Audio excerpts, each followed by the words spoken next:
Chapitre 5. Comment reconnaître une présence maléfique? Entrons dans le vif du sujet qui nous intéresse.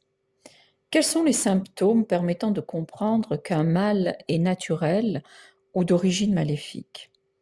Sur la base des résultats de cet examen, soit on oriente la personne vers des médecins, soit on fait une prière de délivrance ou encore un exorcisme.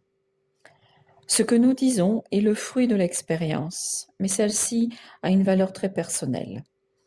Les quelques règles suggérées par le rituel sont tout à fait insuffisantes et il n'existe pas de livre traitant de ce sujet. C'est pourquoi les façons de procéder des exorcistes sont très variées et dépendent de leur expérience personnelle. Quelques-uns s'aident en faisant remplir un formulaire de questions. D'autres, le plus grand nombre, procèdent à un interrogatoire de la personne concernée et de ses proches. Le témoignage des proches est aussi très important parce que souvent celui qui est affecté de ces maux particuliers n'est pas en mesure de se rendre compte exactement de son comportement et de ses réactions. Le déroulement de ces procédés est très important car c'est à partir de là que l'on peut distinguer quels symptômes sont significatifs et lesquels ne le sont pas, pour savoir si on se trouve en présence d'une affection d'origine maléfique. Disons tout de suite qu'il faut plusieurs symptômes. Un symptôme isolé, même très caractéristique, ne peut jamais suffire. Mais qu'ensuite ce n'est qu'avec l'exorcisme qu'on aura une certitude morale. Ma méthode consiste à procéder de la manière suivante. Je commence par un bref interrogatoire pour me rendre compte s'il y a des symptômes suspects. S'il manque, comme cela arrive la plupart du temps, je me contente de donner des conseils adaptés à chaque cas, mais je ne donne même pas de rendez-vous. Ce premier examen, j'ai l'habitude de le faire par téléphone ou par lettre. Il est donc très bref. C'est une méthode devenue nécessaire en raison du très grand afflux de demandes.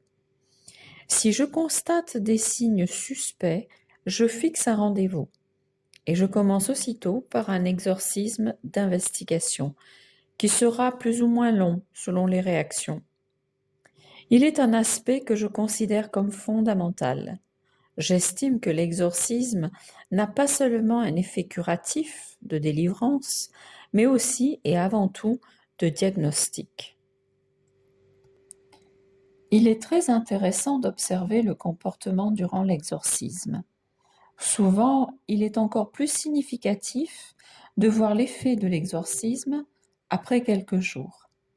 Dans de nombreux cas, il est essentiel de tenir compte de l'évolution qui se fait au cours d'une série d'exorcismes, que ce soit par rapport au comportement de la personne ou par rapport aux effets.